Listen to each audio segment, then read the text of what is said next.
Guys, what's going on? And welcome back to the Desert Wine Guy. So today I have a Cabernet Sauvignon, oh wow, right, to review. And I want to tell you guys about, okay? It's the 2022 Pine and Brown Cabernet Sauvignon Reserve from Rutherford, okay? I spent $37.99 for the wine, and I actually got 2 bottles, okay? I was so impressed by the review online that I said to myself, well, you know what? If I don't get 2 bottles right now, I know when I go to buy another bottle, it's going to be out of stock. So I got 2 bottles, okay? And I'm glad I did, okay? So I hope that doesn't ruin anything for you guys, okay? So I got a new board here I want to tell you guys about. It's a dry erase board, okay? Because what I've been finding when I do my reviews is while I'll taste the wine and I'll taste what I'm tasting, I'll forget to tell you about it. Okay, so then when I do my written review, there'll be things on there that you guys don't see or hear about on the video. So you got to forgive me if you see me looking at my dry erase board here.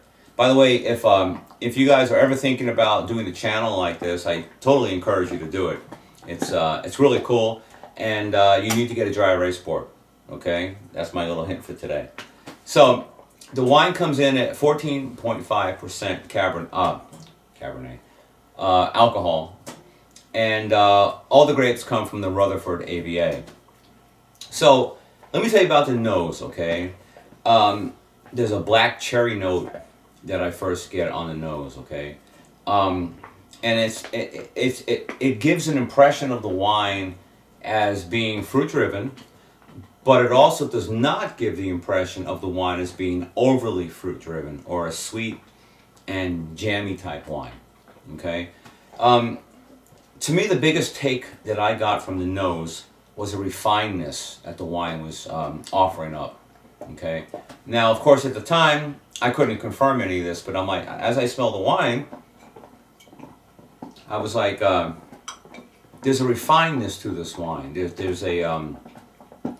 There's something special to it. And I'm thinking in my mind, I hope that the palate's going to present this as well. So there is a bit of oak here on the nose. The oak is very well integrated. Everything in the wine is very well integrated.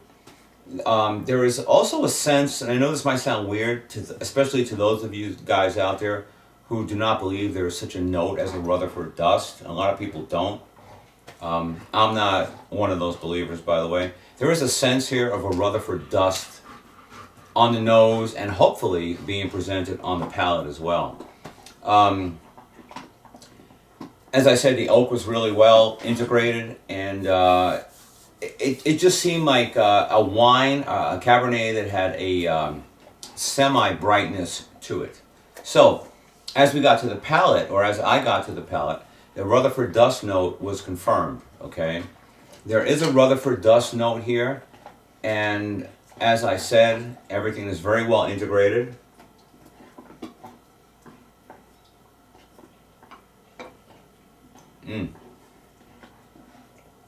That wine is delicious, okay, guys?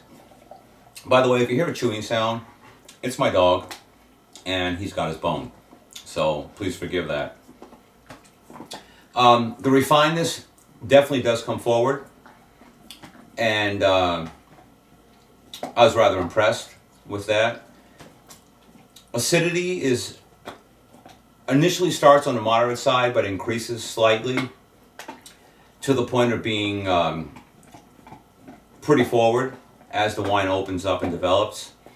There's a very big drying effect on the palate, and it's crazy. It's crazy, but it's good at the same time. So it's not a bad thing. I particularly care for it. There's a graphite note here as well. Graphite note is kind of like at a mid-level, as is the leather note, which is also at a mid-type level. They're both notes that they're there enough to say, hey, we're here, and you're going to taste us, and you do. But they're not the types of notes that are going to scream, we're coming forward and check us out now. Okay, this is not that type of wine, which to me is a good thing. Black cherry is here. It's fresh. and just a bit on the brighter side. But again, this is not a black cherry forward wine. Okay, this is not one of those $5 wines that you're gonna buy in the store, and oh yeah, I got blackberry, I got black cherry, I got this, I got that, and for $5 it's worth it. This is not that type of wine, and the black cherry I'm tasting here is not that type of note. Okay, this is a very well refined and very well put together black cherry note. Okay, there is a cherry note here as well. Kind of like it's not. Of course, it's not a bright cherry, as I already mentioned that, but it's a cherry note nonetheless, and I think that adds just a hair touch to the brighter side of the wine. But again, that brightness side of this wine is very well controlled. And if I had to put that that brightness side from a 1 to 5 note, I would probably put it at a 2. Okay, so it's very well done. Okay, something that I don't normally get in a red wine is a bit of earth. Okay, and I got a note of earth here as well.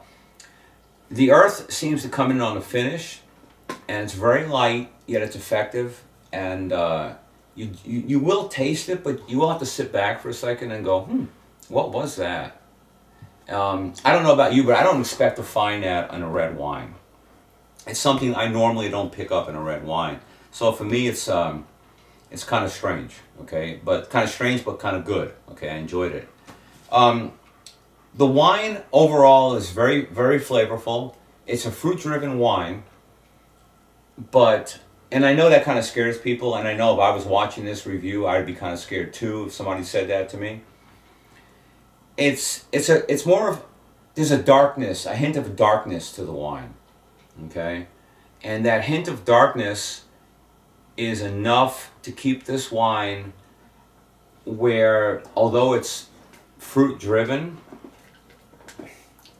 it's not an inexpensive fruit driven Cabernet Sauvignon as far as taste. Okay, for $38, I would definitely say that this is a buy. I got this on a wine site called Wines Till Sold Out, and I'm very pleased with it. One bottle is going to hit the cellar. As I said, I'm glad I bought 2 bottles. Everything in the wine is very well integrated. I know I said that, but I have to point that out. It's a very important part of this review. If things were not as well integrated as they are, the wine, I think, would be rather disappointing, especially for $38. Alcohol-wise, at 14.5, I'm not picking up any alcohol note on here, so that's not an issue. I don't see any hint of mega purple on here. So, and it's a beautifully looking wine. Really nice looking wine. I held it over a piece of white paper earlier as I started this review, and it was very dark, very dark.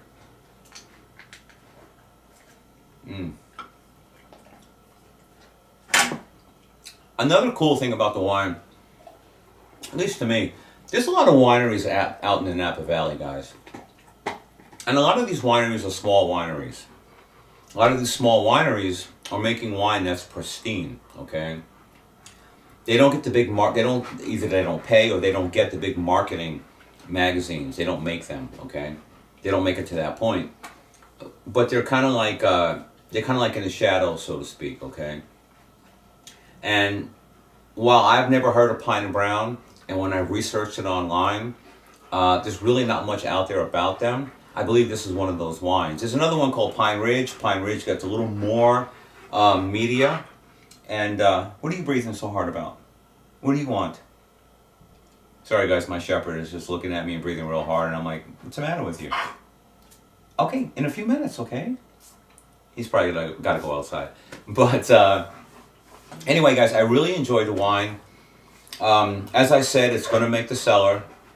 I would probably put this wine at 95 points. To me, the refinedness of the wine, I don't know who the winemaker is. As I said, there's not much out on this wine, unfortunately. But whoever the winemaker is, he does know how to make a Cabernet Sauvignon. I can promise you that. So yeah, 95 points, guys. I highly recommend. Go to Wine Still Sold Out. If you can get the wine for $37.99, buy a couple of bottles of the wine. You're not going to regret it. And as normal, I get nothing from Wine Still Sold Out. It just happens to be the place where I got it from. So it happens to be a place where I get a lot of my wines from. They're not sending me nothing. I paid full price for the wine. And that's about it, guys. So I appreciate you checking out the Desert Wine Guy. If you like the video, please like and subscribe, and please let every one of your friends that are wine lovers know about the channel, and have them subscribe, please. I really appreciate it. Thanks, guys, for checking out the Desert Wine Guy, and I'll speak to you guys later.